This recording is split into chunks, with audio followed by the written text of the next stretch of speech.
Assalamu alaikum wa rahmatullahi wa barakatuh, and welcome back to another episode of Legal Ease, the show that converts legal jargon into legal ease. And tonight I'm joined by attorney Ziad Patel, who's been on the show before, and for the first time, Laika Suji. Now, if you recently had a look at some of the press covering Israeli deportations, you would have seen that Laika was one of those people that was recently deported, and Ziad, as her legal representative, has also given an interview recently on the very same subject. Now, we're going to break away very shortly just to give you an insight into a press conference that was held at ORT on their return and what transpired there. The meeting was held so that people could actually listen to the ambassador to Israel, South Africa's ambassador to Israel, and his view on what had transpired. Please stay tuned. The coverage will take place. A terrible war broke out, and the war that broke out had started in the West Bank. The West Bank suffered gravely because 3 or 2 children were abducted, Israeli children, and killed whilst in the neighborhood in West Bank. Of course, that gave a good excuse for Israeli Defense Force to go door to door in West Bank. And this is an untold story. And of course, Gaza got the headlines because planes flew to Gaza and bombarded Gaza. But the untold story, or the less known story, is that it is the people in West Bank, the Palestinians there, who live day to day with the IDF. And of course, when actions, maybe well-intended, are taken which provoke this type of thing, those families are in the forefront. We must always remember that. There are families, Palestinians, who are in the forefront, who, whenever, sometimes, actions which are Ambassador, I'm going to have to stop you. No.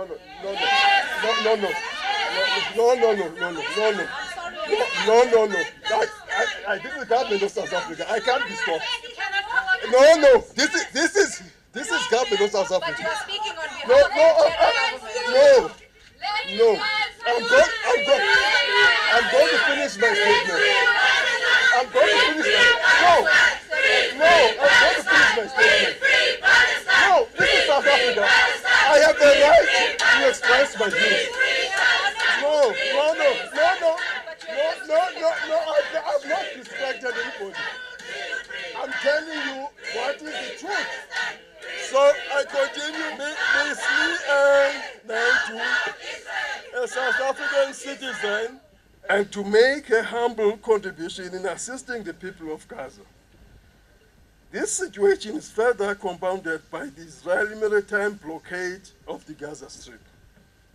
Unfortunately, for this brave international brigade of women, volunteers, their boat, Zaytuna Olivia, was intercepted, commandeered by the Israeli Navy around 35 nautical miles off Gaza Strip, towed to Ashdod port.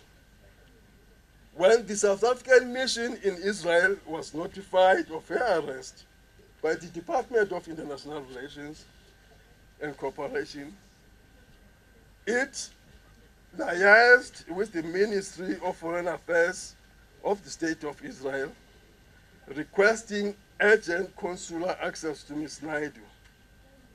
The mission also forwarded a similar request to police liaison of the State of Israel, who advised the mission that Ms. Naidu was incarcerated at Rivon Central Prison in Israel. But due to time constraints, the mission officials were told that they won't be granted opportunity to meet her, and were advised to go this morning between 10 and 9. Subsequent to this exchange, late on Thursday afternoon, the Foreign Ministry advised the embassy that a decision had been taken to send Ms. Leanne Naidu to South Africa on an Israeli airline, El Al flight LY053. And that the planned consular visit would no longer be necessary. As a nation, we are proud of Ms. Naidu for putting her life on line to help those whose situation is worse than hers. That this sense of internationalism, Ubuntu, on a wider scale is well experienced. This is the end of the statement. I will repeat, I'm a South African born and bred here. I have a right to... I think, Ambassador, you've read the statement and we appreciate No, it. don't bulldoze me. I respect women, but don't bulldoze me. We have respected Please, the South I'm going to African give, government. no, don't We are here bulldoze to me. hear from No, you. no, We no, are not no. here to hear Can from you you. stop? Can you stop in that? No. We are here I'm to not, hear I'm from not, Leanne. I'm not a small boy. We are here to I'm not hear a from small Leanne, boy. Ambassador, and Thank we you. have respected you. No. I'm not going to accept. No. Ladies and gentlemen, Never. I think Ambassador Kobani must understand that this is a pro-Palestinian event, that Leanne Naidu has been aboard the mission of the Zaytuna Oliver to break the siege of Gaza. We may also inform Ambassador Ngomani, and I have attended the United Nations in March, the UN Human Rights Council, where there is continued detention of Palestinian children, and children are living under continued difficulties. So I think there's different narratives here, and Ambassador Ngomani, I accept we all the appreciate- narratives. Ngomani, on the record, we state that we appreciate all the consular assistance and all the assistance that the South African government ought to have afforded to a South African citizen. We are appreciative of that, but it is also a state's obligation. However, you need to understand that this is a pro-Palestinian event. This is an event of solidarity to break the siege of Gaza. And today we will not move away from welcoming Leanne Naidu. She has gone under a courageous mission together with the other colleagues. So I suggest that we accord this necessary press conference to welcoming Leanne home and asking Leanne to provide us with some of her feedback and her thoughts and share together in that moment of collective victory. Thank you. Can I make a proposition? No, No. Ambassador, this is not No. an event. It is not Can I make a proposition? And we will request if you continue to insist this way, we are going to request a removal from our event. I am handing the mic over to Leanne because she's the person we have Can come we be to hear adults from. here? Thank you, Can we Leanne. be adults here? Thank you, Leanne. You want me to go? No, I don't want you to Yes. go. Can I just... Really? I'm Okay. not here. I'm here to read the government statement. If You Leanne read wants it. me to...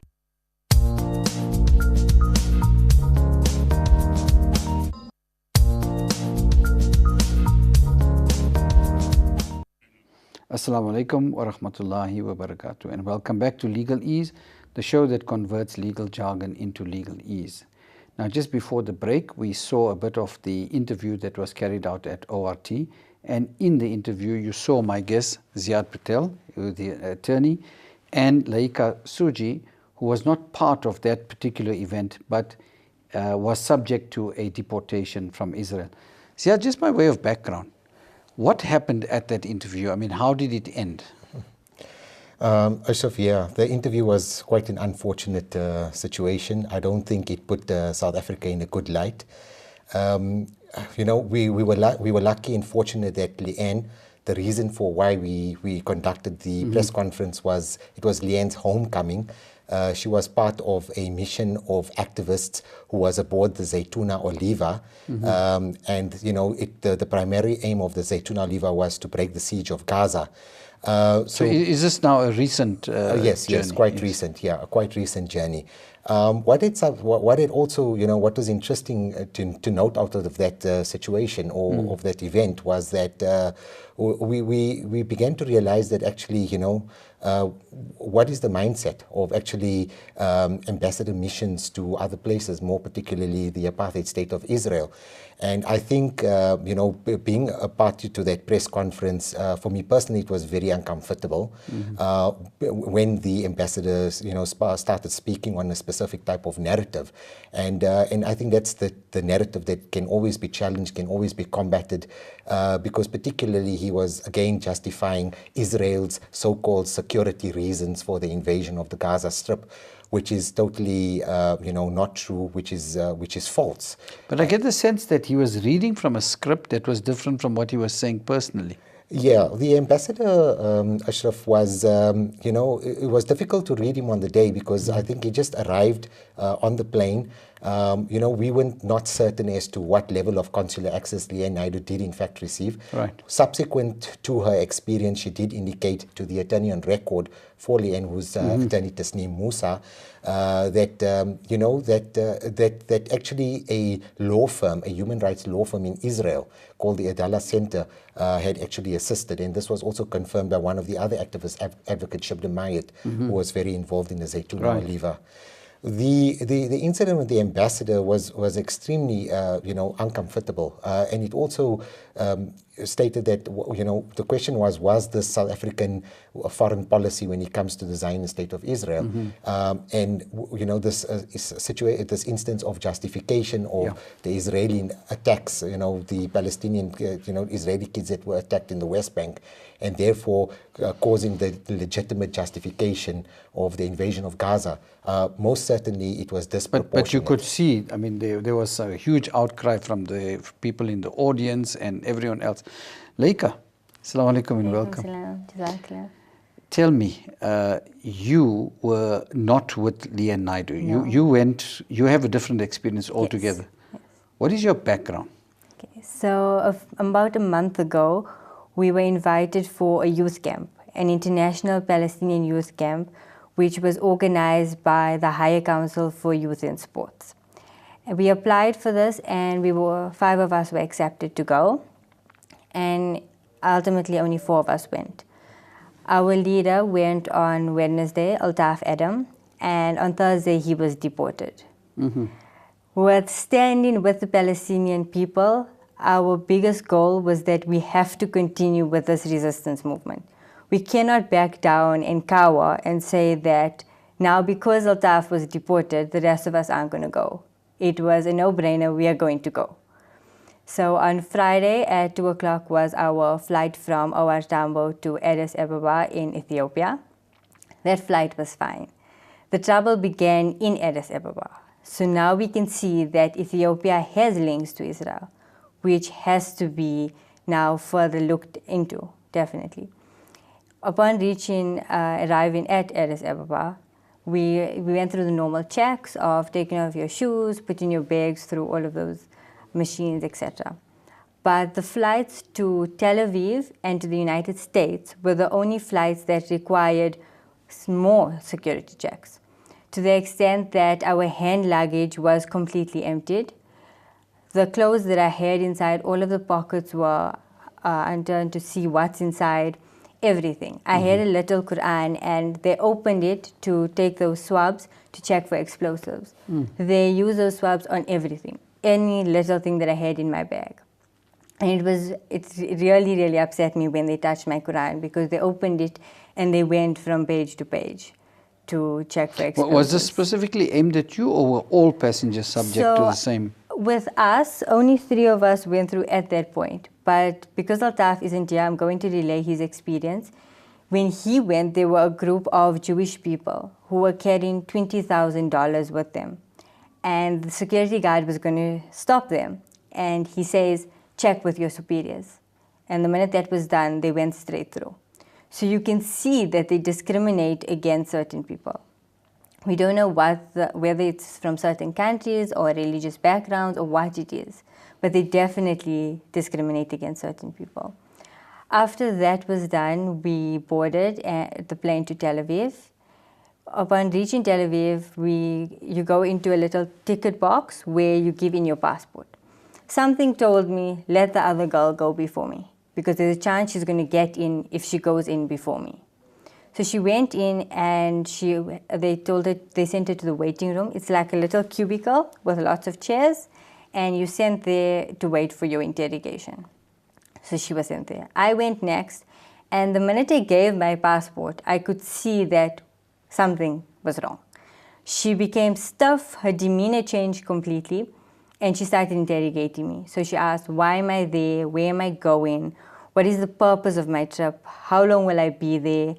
Where am I staying? Have I been there before? Father's name and grandfather's name. And then she asked me, do you know the girl who was there before? So you can already see they're trying to turn us against each other. Those are their tactics. So I said, yes, we came in our own personal capacity, but I know her. And she goes on to say, that girl said she doesn't know you. So I said, I don't know why she said that. And then she said, okay, follow her. So I went. And all three of us were now sitting in this little cubicle, what they call the waiting room. And we waited. About 5 minutes later, they called the other two. And until only 4 hours later was I informed that they actually went straight through. At this point, I thought that they were called for interrogation. 10 minutes later, I was called for my first interrogation. It lasted approximately 15 to 20 minutes. It was a lady. So the purpose of the first interrogation seems to be to gain your trust. So they try to be nice. So, but is interrogation in an open space? Or? It's a little office, just Yes. as we're sitting. So there's a computer, and you're sitting opposite her, and she's typing furiously on the computer. So she asks the exact same questions that were already asked, but she goes on to say, we welcome you to our country, we want to see you get in, trying to win your trust now, to get you to say other things that they want somehow. And then she goes on to ask for my phone number and my email address. So I gave my WITS email address, and I gave the phone number that I went with. You're a student at WITS? Yes, I am. I'm a physiotherapy student at WITS. And I gave that, and she said, okay, fine, please go back to the waiting room. So I went back, I waited about 20 minutes. In this waiting room, you're not allowed to leave. If you want to go to the bathroom, you have to wait for a guard. If the guard is not there, or generally just doesn't feel like coming. So they can be right there, but they want to make your life an inconvenience, so they just won't come. Now with me, I was the only girl in the waiting room, and all of the guards were male. So when I asked to go to the bathroom, he told me go. So I went, and I could see that there were female guards sitting in a row, waiting for me. In the bathrooms, they stand there, so you're never alone. Even though they tell you to go, they're always following you. So 15 to 20 minutes later... So it's one bathroom for all persons in the waiting room? There's no... No, it's the airport bathroom that they walk you to. Oh, so the general airport bathroom, yes. Then 15 to 20 minutes later, I went for my second interrogation. He asked the exact same questions that she did, only he asked about 10 more based on each question. So the purpose of this interrogation was to get as much information as possible, trying to gain just trying to get as much as possible out of me. The things that he asked that she didn't was, he wanted to know who's it organized by, who are my contacts in Palestine and in Israel, who are my contacts that organize the trip. He then went on to say that he knows I'm part of organizations. Who am I part of? And he said, you have social media, we can see it, but you have deactivated it. Why? So I explained that it was before my exams, because my exams started at the beginning of November, and it was a distraction. So How did you know you had social media? Did you have your phone? No. It's quite scary that without me saying anything, after my first interrogation, they knew everything. You just know that you're sitting there and this man has your entire portfolio in front of him. He knows everything. One little toe out of line, one lie, and you are deported. Because they tell you, they carry on saying, it's illegal to lie on an international border. If you lie, you're not just going to be deported, you will be arrested. And they go on and they keep on saying, you are lying. At one point he told me, why don't you tell better lies? You are lying. Tell me better lies. I'm telling him, but I'm not lying. I don't know where I'm staying in the West Bank. I know where it is, but I don't know the name of the hostel. I know the taxi service that's coming to fetch me, and I know that it will be there because it's organized and they will come. And he goes on to say, this taxi service isn't allowed in Israel unless you have permission. So I went on to tell him, yes, but that's why it is organized, and there will be someone waiting for me, and they're probably wondering where I am. And he knew that I was part of organizations. This was a particularly long interrogation, about 30 to 45 minutes. He then went on and he said, you were part of protests, which means that he pulled up records because I was part of protests, and he picked this up. But where were these protests?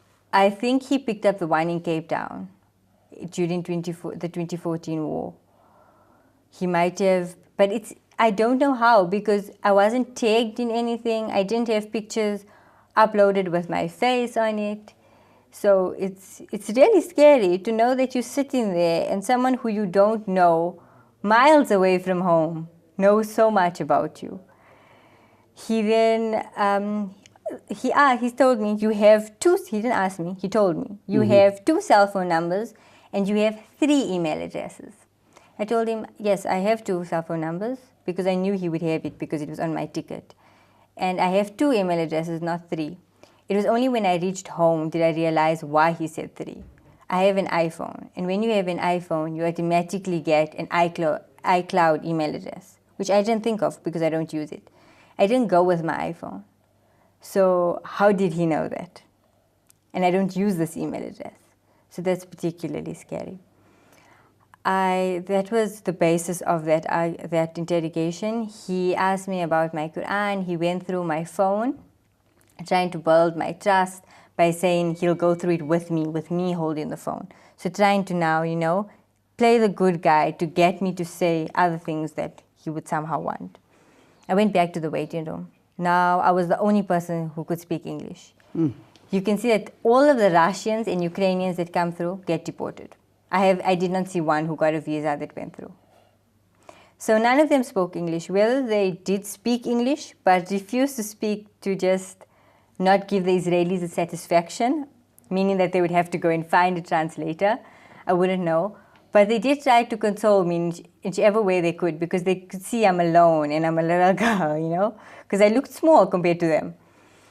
And they tried to tell me that if you are here, be prepared, you will be deported. You're not going in.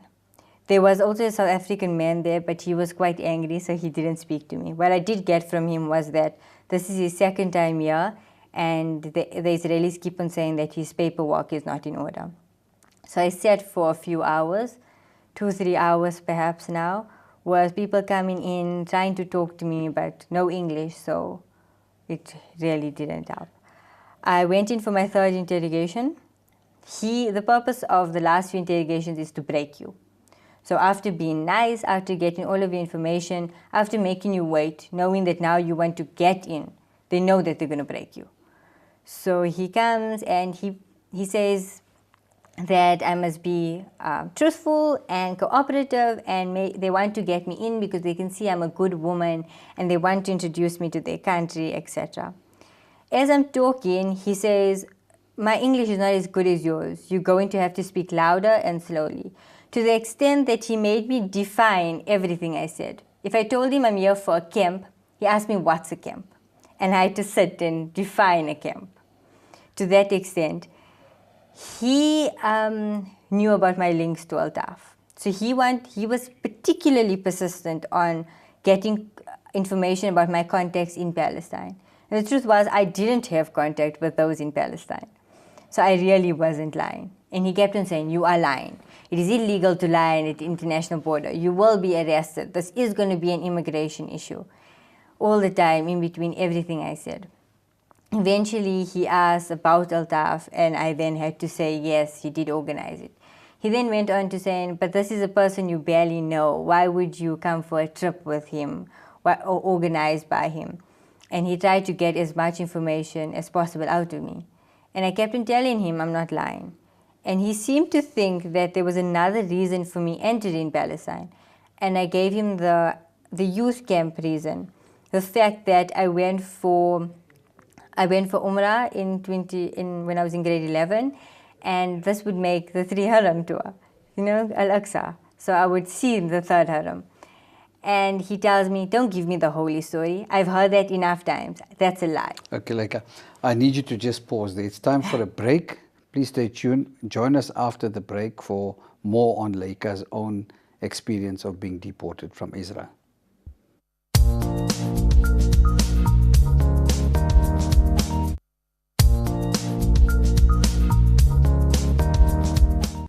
Assalamu alaikum wa rahmatullahi wa barakatuh, and welcome back to Legal Ease, the show that converts legal jargon into legal ease. And tonight I'm joined by attorney Ziad Patel and Laika Suji. We're speaking about Laika's experiences when she was deported from Israel.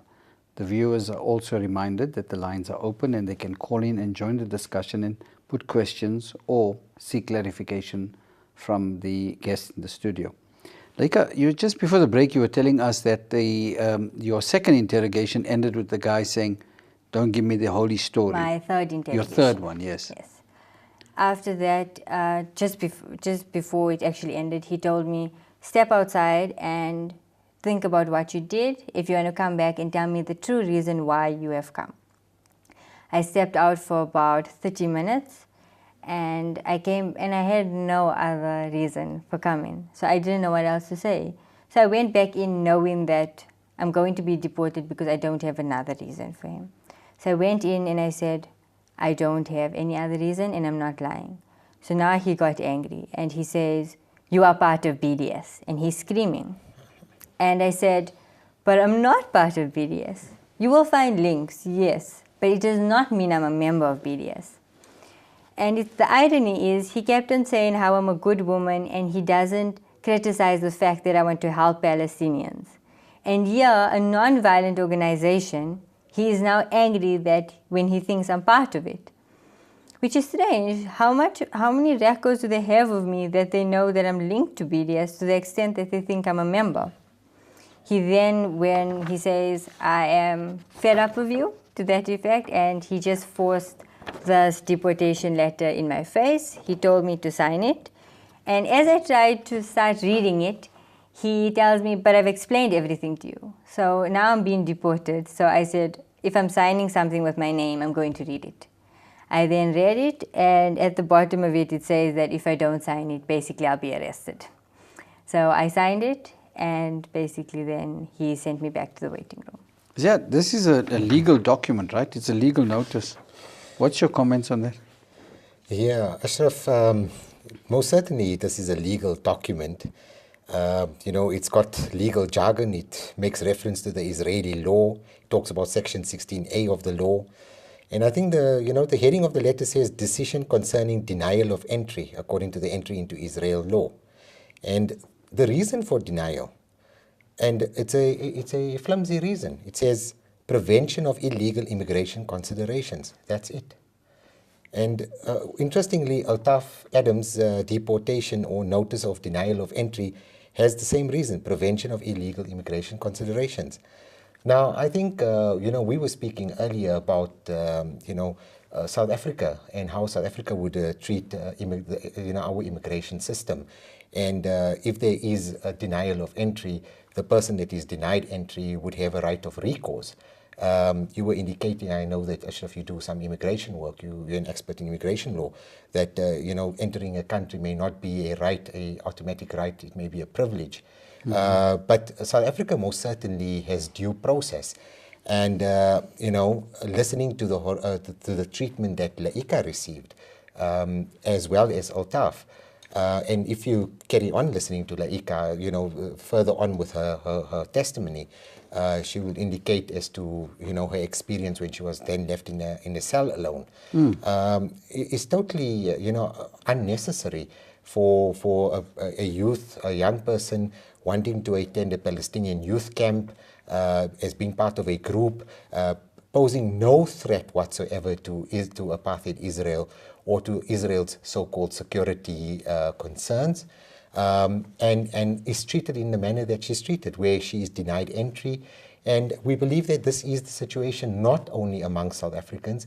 In fact, now in with South Africans, we have Khadija David, who was deported.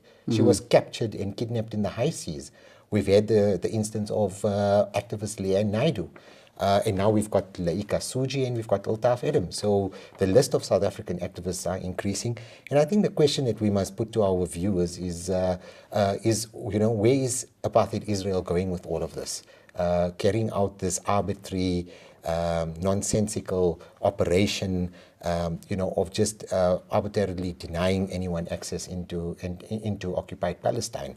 So most certainly, I think in South Africa we have laws and we have systems, and we have principles of administrative review and judicial review. Certainly, I mean, the Immigrations well. Act, specifically in terms of Section 8 of the Immigrations Act, gives you the right to review a decision both to the Minister and the Director General, and later on, if you're aggrieved, you can seek judicial review. Like, just to come back to what happened when you got this document? Now, did you sign it and then did they... I signed it and they gave me a copy. He told me that this is my copy. Yes. And then I was sent back to the waiting room. In the waiting room, about 10 minutes later, I was called to fetch my luggage, and I locked it in a storeroom where a big tag was placed on it, a lot of Hebrew writing, and a picture of my passport. After that, I was sent back to the waiting room, and about 5 minutes later, myself and a Russian woman were taken in a van. In this van, it was completely blocked, all of the windows, so I couldn't see out. I had no idea where I'm going or with who. Were you scared? Surprisingly, Allah gave me strength that I did not know I had. I'll tell you, when I was scared, up until this point, I was okay. We then when I got out, I realized it was the immigration facility. We got out, and he tells us to take so first he said that the Russian woman can smoke, so I was allowed to stand outside and wait for her, which was good because I got a bit of fresh air after about 6-7 hours.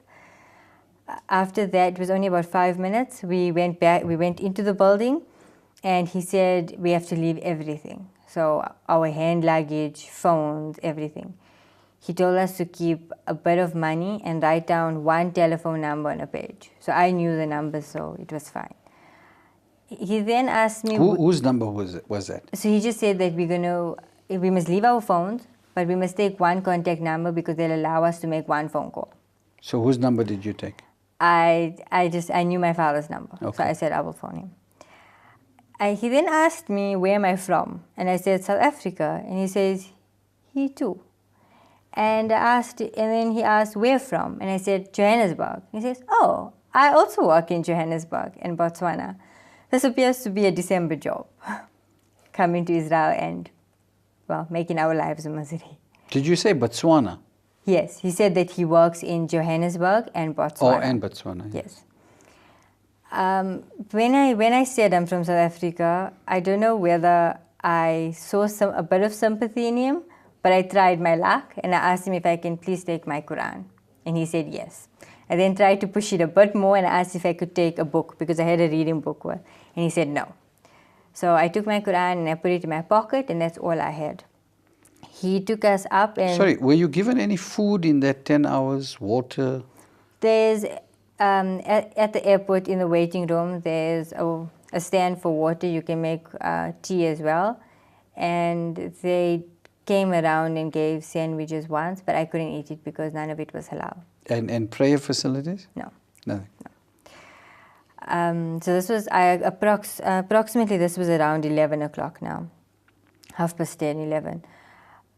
When we walked up now to the holding cells, a guard would have to walk in front of me and another guard behind me, as if I'm a criminal. And they are double my size, but apparently I was such a threat. So we walked up and they put me in a room with 6 other Russian women. There were only 6 beds. So I was sitting on a chair. They gave me a grey dog blanket, a grey sheet, and a toothbrush.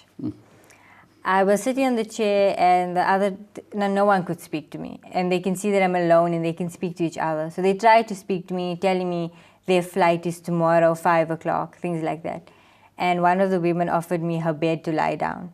As I went to lie down, I lie down for about 2 minutes when the guard came in, and now you can see they target South Africans because he walked in and he says, "Where's the South African? Come." The same person that Yes. you had befriended earlier. Yes. Yeah. So he takes me and he takes me to a room right at the end and he opens the door and no one else is there. So I'm in now. Afterwards I realized I was in this room for 8 hours alone. There were only male guards. So as a young woman of 21, we're alone in a room, miles away from home, with only male guards. You can imagine what was going through my mind. The door is locked, so if anyone comes in, if I push them away, where do I go? They would just open the door when they felt like. The door to the toilet wouldn't lock, so when going, I would basically be half standing, one hand on my trousers so that I would just pull it up if he walks in. I tried to lie down, but now I had this fear in my mind because there's only male guards around me. About an hour later, I approximate that it was about 1 o'clock. A guard walked in with food. It was all haram food, so I couldn't eat it, but he did give a plain bun. And I didn't eat the entire day, and I was worried about how long I'm going to be there, when they're going to give food again. So I ate that bun, which was near its rotting stages. It was stale and hard as rock. I don't know how I ate it. Somehow I did. I saw the sun out, and I did not know Qibla. I didn't know time. I said, Allah is most merciful, Allah is most kind. I threw down a blanket, and I read my Fajr, Dhuhr, and Asr. Don't know what direction. I don't know what the time was, but I read. I then fell asleep. When I woke up was my scariest time because I see the sun halfway now. Well, down. I don't know if it's going up or coming down, sunrise or sunset. So it was extremely scary because I don't know if it's Saturday evening or Sunday morning. How long am I here for? So I waited for a while, realized it's sunset. I think I then fell asleep. When I woke up, I read my Maghrib and Isha. I forgot to say that they gave water in a jug. But I was afraid to drink it because I felt that they might have put something in it. So I didn't drink the water. But now when I woke up, I was feeling extremely dehydrated. So I said it's safe. I know that the water in the taps aren't as purified as ours in South Africa. But I felt that that was safer than drinking the water they gave me. So I drank a bit of water from the tap. After that, I tried banging on the door because my phone call took about 30 seconds, whereas all the other women phoned about 5 times, and they phoned for so long. So I tried banging on the door to get someone to come, and no one came. Your phone call, did they give you a phone? I did have a phone call, but it was about 30 seconds. No, but did they give you a phone call They allowed me to make just when I entered. Not from your phone? No, from their phone. And I wanted to make another phone call now because... Now that phone call you made to whom? My father. And did you say to him? Yes, I told him where I was and that I don't know how long I'm going to be here. And then he said that they are making connections in South Africa to try and get me out, and I shouldn't worry. It will be fine. So that was quite consoling. But that was now about 6 hours ago. And I only spoke to him for 30 seconds. So I thought, let me try and get their attention. 2 of the windows in the room I was in were sealed, so I couldn't open it. But the one I could open, it had 2 barbed wires. So the one was right by the window, like just by the glass. And the second one was a bigger burglar proof, like the ones we have in our houses, outside. And I saw 2 female guards now. So I see that female guards came at night. And I asked her for water, and the one goes, yeah, and she sits down. The other one goes, yes, of course, and she sits down, and I never saw them again. At this point, I think it might have been my 6th hour. I thought of all the movies where you see people in solitary confinement, and they come out and they go in mad, demented, and that was my fear. I'm thinking, if I'm here alone for longer, am I going to go mad? And every nizam that my mother sang to me as a little child, whether it was Nazam she sang as she made me sleep came to my mind now. And those are the things that calmed me down. My Quran was my savior. And I have to thank my mother for that, because she said, take the Quran. Yes, you have it on your phone, but just take it. And I'm so grateful for that I took it. And the jacket, because I could put it in. Because guards change their mind. The one might have allowed you to take it in, and the second one might have taken it away. So I was fortunate that the jacket I had on had a pocket that I could put it in. And was it cold? It was freezing. Oh. Freezing. Palestine at this point in time is winter. So it was extremely cold in those holding cells. Afterwards, I realized it was 7:30 when the guard came to call me. He allowed me to then take my baggage, and I went back in this van. By this time, it was pitch black. So there were other people in the vehicle with me, but I couldn't see them. So I had no idea where I was going, with who, or anything in particular. I knew the time now, which was a bit of an easing factor. The concept of not knowing time is extremely scary. So knowing the time now was a bit of an easing factor. They then took me back to the airport, and 2 hours, I was in the waiting room again.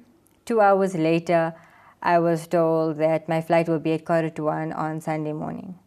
At 11 o'clock, myself and 2 Russian women were taken for security checks, which makes no sense, because you checked me when I came in. Since I came, I was not left alone.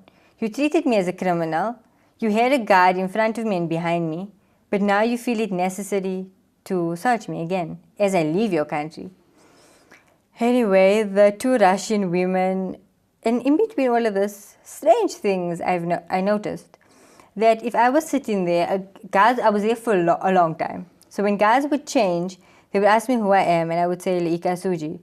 And they would automatically have this recognition in their face, and they would rapidly start talking in Hebrew to someone else, as if there was something they had on me. And they had a file with a lot of pages in Hebrew with my name on it. So when we went for these security checks, they did not care about the other 2 Russian women. They had my file and they were pointing at me and talking about me. So their checks took less than 5 minutes. I went third. My check took over 30 minutes. They emptied my entire bag to the extent of every food item I had, like gums or whatever, biscuits. I had to open everything. They then took those swabs to check for explosives. Each time she found something that was negative, meaning that I passed it. The male guard got exceptionally angry. I could see this. And in Hebrew, I could tell that he's telling her to check more. So she would then take out everything and she would check more. To the extent that I was then told to go to a little cubicle where she pulled the curtain behind and she did a body search. Where she put her hands under, all the way under here. So by this I mean all the way under, very invasive. I had my scarf on. She told me it's fine, leave it on. But she put her hands up all the way into my scarf and into my hair. She then made me sit down and she felt my legs all the way down, in between my feet, all the way up. My underwear line. Was she wearing gloves? No. Oh. She wore gloves at the end, but in the beginning, no. Then she took the metal detector and I had a button on my jeans over here, and of course it's going to go off. And she put it on her own and it went off. But they must humiliate you and they must make your life as difficult as possible to try and break you. So I had to wait 5 to 10 minutes for a female supervisor to come, who then made me remove my pants until my knees. She then put her hand into my underwear lining, and for the more private areas, she put the metal detector. They then found nothing, so it was fine. They then took me back to the waiting area, because all this time you're not allowed to walk alone, so you have 2 guards all the time. At about 11:45, I was then taken, and I thought they were going to give me my passport back. I was wrong. I was walked all the way to the plane by a guard, given the boarding pass for that flight, and all of my documents were given to the head of the cabin crew, who was particularly nasty to me. And she said, "Oh, you were deported. Okay, we'll get it in South Africa. Go." And this flight was filled with Zionists. I was surrounded by Zionists, be it from Israel or, surprisingly, from Ethiopia, because all of the Ethiopians on that flight spoke fluent Hebrew. So I was given dirty looks and stared at throughout the trip.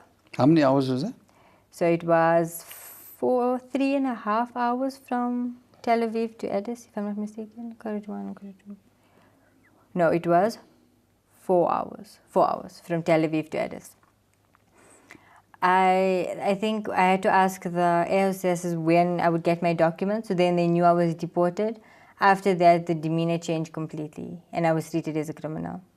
I reached Addis with no boarding pass, so no idea of when my flight was, where my flight was, or where to go. So I ran around asking attendants, where's the flight to Johannesburg, looked at boards, finally found where the flight to Johannesburg is, waited for boarding time when the attendants came, and I then asked them if my name was there. They said that my passport will come later. It came, my boarding pass came just at the end of boarding time, where I was given my boarding pass, and I wasn't given my passport. When I reached OR Tambo, I saw the security guard, and I recognized my passport because it has a Fazila Mali cover. So because of that, I stopped. Otherwise, I might have walked straight past her. I stopped, and she said, "Oh, it's you." So I said, "Yes." But this is South African yes, now. so the South African security guard. And she asked me if, do I know why I was deported? So I said no. So she says, yes, it happens to many from South Africa. And then she said, if you don't know why you were deported, I'm going to take you straight out, because otherwise if you have to go to the immigration office, they're going to interrogate you again. And South African immigration? Yes. And I think that there might be Israeli officials there, I'm not certain. But yes, so she took me straight out, and then I got my bag and I was home. Leika, we're almost out of time. You have a minute to just tell us what you really feel from this experience. What have you learned? What have you gained? I have learned that support from home has been so overwhelming, and I have to thank everyone, people who I know, people who I don't know, activists all around. And I have to say that the experience has made me fiercer than ever. And that people need to know we fight for Palestine every day for the rest of our lives until Palestine is free, not when there's wars. We don't stand up only when there's a massacre, because the people of Palestine are suffering every day. It is time we stand up every single day and fight this with everything that we have. But without being jeopardized, I mean, what's the chances, Ziad? What's the chances of her traveling again? Not necessarily to Israel, yes, but internationally? I think Leika will be fine traveling internationally, but definitely a no-go area for her to Israel or occupied Palestine, for that matter. I think also, what Leika has shared, I mean, a harrowing experience. And where do we class this in terms of a crime? And this constitutes degrading, inhuman treatment that's accorded to a South African citizen. From our side, what we did do was, in fact, Leika was supposed to arrive back on Monday, and we were quite concerned that she'd have an extended period of detention. So I communicated with Leika's father. Also, the Palestinian solidarity organizations were quite involved and offered their support. And I must say that, I must acknowledge and also thank DIRCO, Department of International Relations and Cooperation, who kept me fully informed with Leika's well-being and also, her development of coming back earlier to South Africa. And from the clip that we saw, I mean, did you have an opportunity to call on our ambassador while you were there? No. Not at all. You weren't given that opportunity. No. Well, unfortunately, we've run out of time, and that was a gripping account of your experience. And Ziad, thank you very much for joining us once again. And Leika, thank you for sharing your experience, and to the viewers, thank you and Assalamu Alaikum.